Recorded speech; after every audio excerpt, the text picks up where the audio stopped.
Ya, shalom, selamat pagi bagi Bapak Ibu Saudaraku yang dikasihi Tuhan. Ya, saya harap bahwa kita semua ada dalam keadaan diberkati Tuhan, sehat-sehat saja. Ya, puji Tuhan, kita percaya bahwa kita bisa hidup sampai saat ini dengan penuh berkat Tuhan, semua oleh karena anugerah dan kasih setia Tuhan. Amin. Amin. Ya, mari saya mengajak kita semua untuk membaca bagian firman Tuhan yang saya sudah persiapkan dalam Markus pasal 7. Markus pasalnya yang ke-7 kita membaca ayat yang pertama hingga ayat yang ke-23. Markus pasal 7 ayat 1 hingga ayatnya yang ke-23, saya akan membacakannya bagi kita semua. Bapak Ibu Saudara silakan memperhatikannya dalam Alkitab kita masing-masing. Perintah Allah dan adat istiadat Yahudi. Pada suatu kali, serombongan orang Farisi dan beberapa ahli Taurat dari Yerusalem datang menemui Yesus. Mereka melihat bahwa beberapa orang muridnya makan dengan tangan najis, yaitu dengan tangan yang tidak dibasuh. Sebab orang-orang Farisi seperti orang-orang Yahudi lainnya tidak makan kalau tidak melakukan pembasuhan tangan lebih dahulu, karena mereka berpegang pada adat istiadat nenek moyang mereka. Dan kalau pulang dari pasar mereka juga tidak makan kalau tidak lebih dahulu membersihkan dirinya. Banyak warisan lain lagi yang mereka pegang, umpamanya hal mencuci cawan, kendi, dan perkakas-perkakas tembaga. Karena itu orang-orang Farisi dan ahli-ahli Taurat itu bertanya kepadanya, mengapa murid-muridmu tidak hidup menurut adat istiadat nenek moyang kita, tetapi makan dengan tangan najis? Jawabnya kepada mereka, benarlah membuat Yesaya tentang kamu, hai orang-orang munafik, sebab ada tertulis, bangsa ini memuliakan aku dengan bibirnya, padahal hatinya jauh daripadaku. Percuma mereka beribadah kepadaku, sedangkan ajaran yang mereka ajarkan ialah perintah manusia. Perintah Allah kamu abaikan untuk berpegang pada adat istiadat manusia. Yesus berkata pula kepada mereka, sungguh pandai kamu mengesampingkan perintah Allah, supaya kamu dapat memelihara adat istiadatmu sendiri. Karena Musa telah berkata, hormatilah ayahmu dan ibumu, dan siapa yang mengutuki ayahnya dan ibunya harus mati. Tetapi kamu berkata, kalau seorang berkata kepada bapaknya atau ibunya, apa yang ada padaku yang dapat digunakan untuk pemeliharaanmu sudah digunakan untuk korban, yaitu persembahan kepada Allah. Maka kamu tidak membiarkannya lagi berbuat sesuatu pun untuk bapaknya atau ibunya. Dengan demikian firman Allah kamu nyatakan tidak berlaku demi adat istiadat yang kamu ikuti itu. Dan banyak hal lain seperti itu yang kamu lakukan. Lalu Yesus memanggil lagi orang banyak dan berkata kepada mereka, kamu semua dengarlah kepadaku dan camkanlah, apapun dari luar yang masuk ke dalam seseorang tidak dapat menajiskannya, tetapi apa yang keluar dari seseorang itulah yang menajiskannya. Barang siapa bertelinga untuk mendengar, hendaklah ia mendengar. Sesudah ia masuk ke sebuah rumah untuk menyingkir dari orang banyak, murid-muridnya berkata kepadanya tentang arti perumpamaan itu. Maka jawabnya, apakah kamu juga tidak dapat memahaminya? Tidak tahukah kamu bahwa segala sesuatu dari luar yang masuk ke dalam seseorang tidak dapat menajiskannya? Karena bukan masuk ke dalam hati, tetapi ke dalam perutnya, lalu dibuang di jamban. Dengan demikian ia menyatakan semua makanan halal. Katanya lagi, apa yang keluar dari seorang itulah yang menajiskannya. Sebab dari hati orang timbul segala pikiran jahat, percabulan, pencurian, pembunuhan, perzinahan, keserakahan, kejahatan, kelicikan, hawa nafsu, iri hati, hujat, kesombongan, kebebalan. Semua hal-hal jahat ini timbul dari dalam dan menajiskan orang. Bapak Ibu Saudara, tema kita adalah mendengar dan melakukan firman-Nya. Bapak Ibu Saudara yang dikasihi Tuhan, mendengar dan melakukan firman itu adalah kedua hal yang wajib dilakukan oleh semua orang percaya. Ya, jadi tidak bisa hanya sebagian saja, tidak bisa hanya satu hal saja. Ya, jadi orang percaya wajib mendengar dan juga wajib melakukan kebenaran firman Allah. Nah, masalah yang sering terjadi adalah bahwa ada orang-orang percaya yang hanya mendengar firman Tuhan tetapi tidak melakukan firman Tuhan.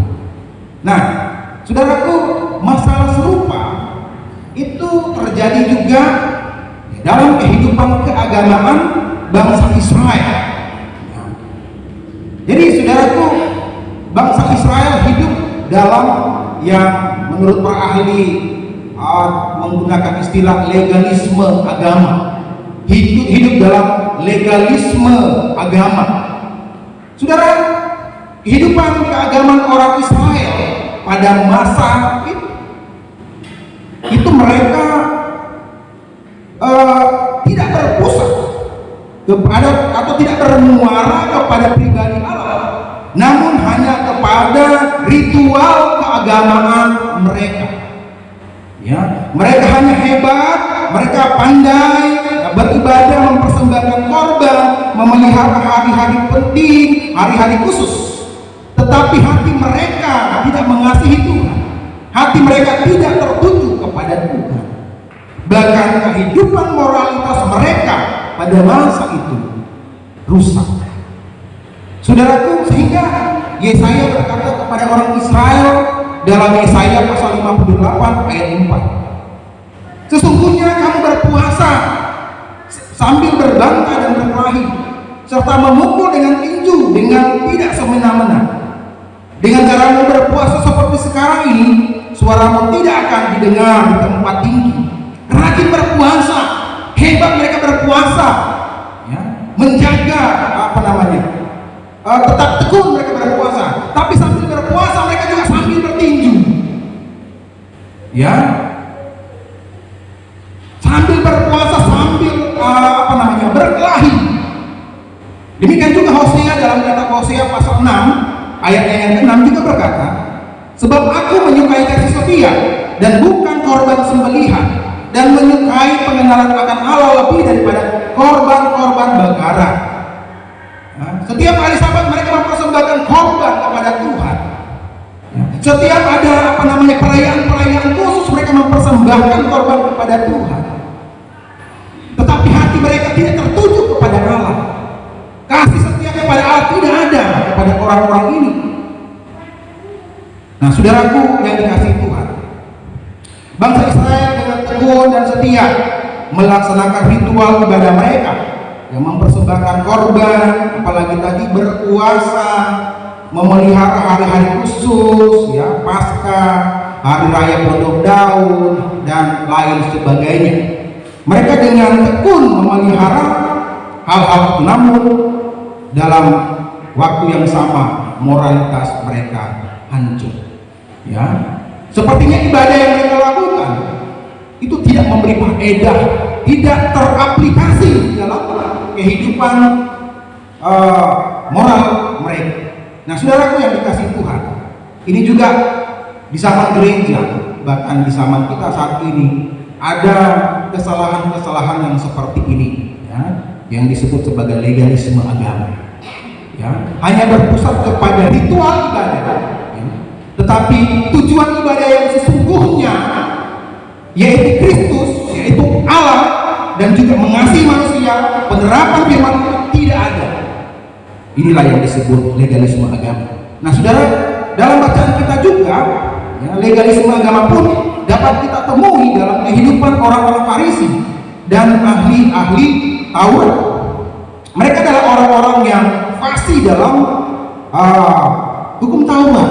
Mereka adalah orang-orang yang terpelajar dalam hal hukum Taurat. Mereka adalah orang-orang yang dengan teliti memelihara tradisi Yahudi. Ya, dalam bagian ini, dalam konteks bacaan kita adalah berbicara soal membasuh tangan.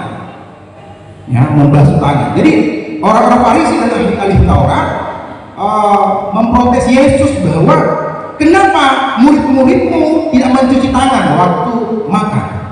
Bapak Ibu Saudara, perhatikan di sini, ini bukan berbicara tentang alasan medis atau alasan higienitas, tidak, alasan kebersihan, tidak.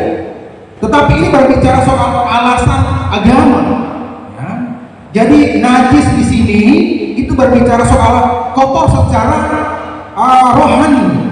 Ya, jadi mereka menurut pandangan orang Yahudi, menurut adat istiadat, menurut tradisi Yahudi, bahwa jika tidak mencuci tangan waktu makan itu adalah najis, ya, adalah kotor secara rohani, adalah berdosa. Sehingga Tuhan Yesus membuka mereka dengan konsep Yesus yang luar biasa, bahwa bukan apa yang dari luar masuk ke dalam itu menajiskan orang, karena apa yang dari luar masuk ke dalam perut kemudian dibuang ke jamban. Tetapi apa yang dari dalam itu yang menajiskan orang, karena dari hati orang keluar segala kejahatan, segala tipu daya, segala macam dosa. Nah, saudaraku yang dikasihi dan diberkati Tuhan, orang-orang Farisi ini adalah orang-orang yang hebat sebenarnya soal berbicara soal kefasihan mereka, penguasaan mereka tentang firman Allah. Ya, mereka adalah orang-orang yang pintar ngomong tentang firman Allah, ya, tapi moral mereka tidak baik. Mereka bukanlah pelaku firman Tuhan yang setia. Maka Yesus menyebut mereka sebagai keturunan ular beludak. Yesus juga menyebut mereka sebagai orang munafik. Ya, dalam ayat berapa itu? Ya, orang munafik disebut oleh Yesus di situ. Kemudian Yesus memberi gambaran, ya, menunjuk kepada mereka orang-orang Farisi dan ahli Taurat. Mereka disebut Yesus seperti kuburan, ya, seperti kuburan yang dilabur putih, tetapi di dalamnya tulang belulang. Nah, saudaraku yang dikasihi Tuhan, demikian juga dalam ayat 13 Yesus berkata bahwa para ahli Taurat dan orang-orang Farisi adalah orang yang mengabaikan firman Tuhan demi mempertahankan adat istiadat mereka sendiri. Maka tepatlah firman Tuhan dalam disampaikan oleh Yesaya bahwa bangsa ini memuliakan aku dengan bibirnya, padahal hatinya jauh daripada aku. Percuma mereka beribadah kepada aku, sedang ajaran yang mereka ajarkan ialah perintah manusia. Bapak Ibu Saudaraku yang dikasihi dan diberkati Tuhan, saya tidak tahu tentang kualitas, ya, kehidupan rohani kita, tetapi yang pasti bahwa kualitas rohani seseorang itu terlihat dari karakternya, ya. Kualitas rohani seseorang terlihat dari tingkah lakunya, ya. Kualitas rohani seseorang terlihat dari kasihnya kepada sesamanya. Nah, saudara, belajar firman Allah, ya, membaca firman Allah atau merenungkan firman Allah adalah sesuatu hal yang sangat penting untuk pertumbuhan kerohanian umat Allah, ya. Ini penting, ya. Berarti kita harus dengan tekun, ya, membaca, ya, merenungkan firman Tuhan, mendengarkan firman Tuhan. Namun ada masalah yang sering terjadi yang berhubungan dengan firman Allah. Yang pertama, firman Allah dibaca, didengar, dipelajari hanya untuk kesombongan rohani. Ya. Ya, ini seperti kehidupan orang-orang Farisi dan ahli Taurat. Mereka sungguh bangga, menyombongkan diri karena mereka adalah orang-orang yang menguasai hukum Taurat. Dia menganggap orang lain yang tidak menguasai hukum Taurat adalah orang-orang berdosa. Ya. Mereka ingin dipuji, mereka ingin disanjung-sanjung. Mereka berdoa di jalan-jalan supaya didengarkan orang, supaya mereka dianggap orang paling suci. Ya. Karena mereka menguasai hukum Taurat, memelihara adat istiadat dari moyang mereka. Inilah yang dialami atau inilah yang dilakukan oleh orang-orang Farisi dan ahli Taurat. Mereka mempelajari firman Allah untuk menyombongkan diri, untuk kebanggaan pribadi. Ini loh saya loh paling rohani dibandingin yang si Anu itu, apa lagi? Saya rohani membaca firman Allah, ya 1 tahun selesai 1 Alkitab, tidak masalah. Memang kita diwajibkan untuk baca firman Allah, ya. Ada yang membuat jadwal 1 tahun 1 kitab dibaca, itu tidak masalah. Tapi masalahnya jika kita membaca firman Allah untuk kesombongan rohani, menganggap yang lain itu ya tidak layak di hadapan Tuhan, menganggap yang lain adalah orang berdosa. Saudara, ini yang pertama. Kemudian yang kedua, firman Allah dibaca, didengar dan dipelajari hanya untuk memenuhi otak saja, ya, untuk tuntutan akademik, ya, maka belajar firman Allah. Ya, jadi untuk tuntutan supaya dapat gelar STH, MTH, apalagi doktor, jadi belajar firman Allah. Tapi itu hanya berhenti di pikiran, berhenti di otak saja. Bukankah banyak para ahli yang hebat-hebat, para ahli teologi perjanjian baru, perjanjian lama, tapi pada akhirnya menolak, meragukan firman Allah, meragukan Alkitab sebagai firman Allah, dan ujung-ujungnya menolak Yesus sebagai Tuhan. Itu mereka adalah orang yang hebat. Mereka adalah orang-orang yang fasih. Mereka adalah orang-orang yang menguasai firman Allah, menguasai teologi, ya. Tapi pada akhirnya mereka menolak Alkitab sebagai firman Allah, menolak Yesus sebagai Tuhan. Kemudian yang ketiga, firman Allah dibaca, didengar dan dipelajari hanya untuk menghakimi orang lain. Baca firman, oh ini pasti untuk si Anu itu. Nah, dia ini kan bikin jengkel dia ini pasti untuk si Anu itu, ya kan? Ya, baca firman Allah untuk menghakimi orang lain, pasti untuk si dia itu, pasti untuk si dia itu, karena dia itu orang berdosa, ya kan? Ini membaca firman Allah untuk menghakimi orang lain. Nah, saudaraku, maka cara memperlakukan firman Tuhan seperti ini tidak akan berdampak pada pertumbuhan rohani seseorang. Malah cara memperlakukan firman Allah seperti ini, ya, akan merusak, ya, pribadi orang percaya.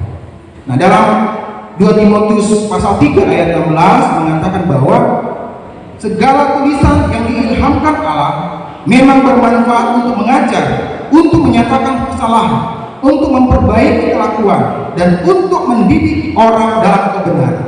Perhatikan dalam ayat ini bahwa manfaat firman Allah itu lebih ke arah melakukan kehendak Allah, lebih ke arah memperbaiki kelakuan kita, lebih ke arah membentuk orang percaya untuk melakukan, untuk memiliki moral yang baik, untuk memiliki perilaku yang baik. Jelas dikatakan memperbaiki kelakuan, apalagi, ya, untuk menegur dosa, untuk mengajarkan kebenaran, menyatakan kesalahan, dan seterusnya. Jadi firman Allah ini sungguh bermanfaat, ya. Jadi maka kita marilah kita membaca firman Allah ini karena memang sungguh bermanfaat.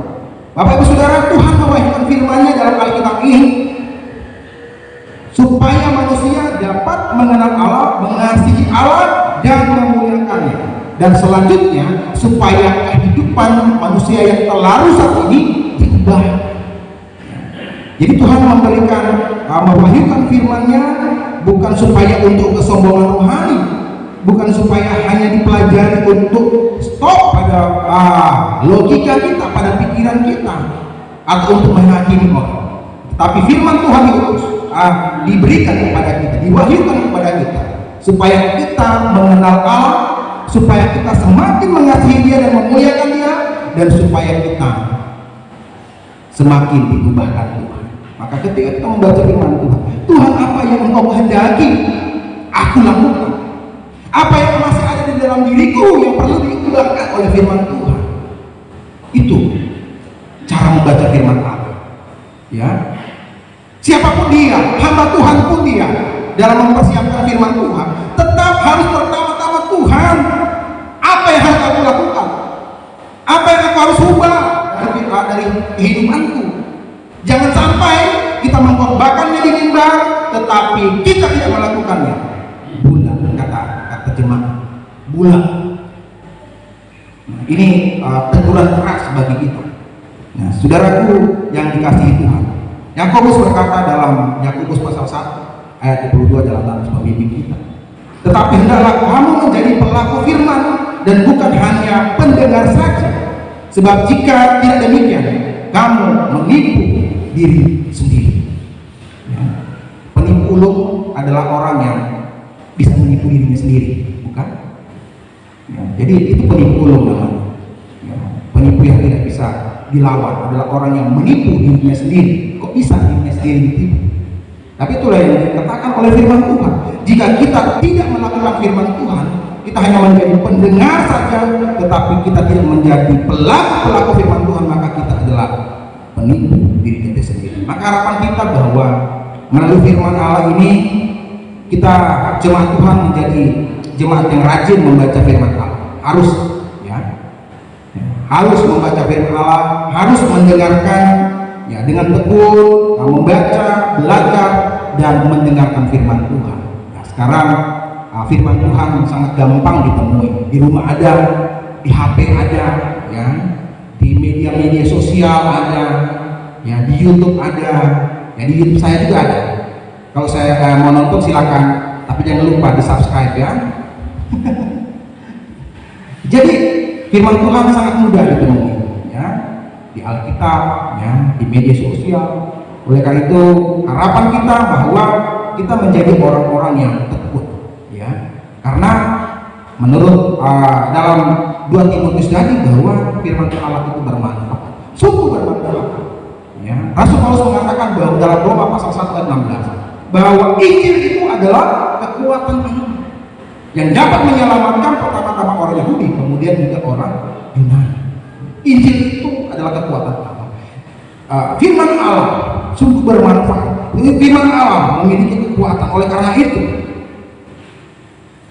jemaat Tuhan harus belajar, harus rajin dengan tekun membaca, mendengarkan, mempelajari firman Allah.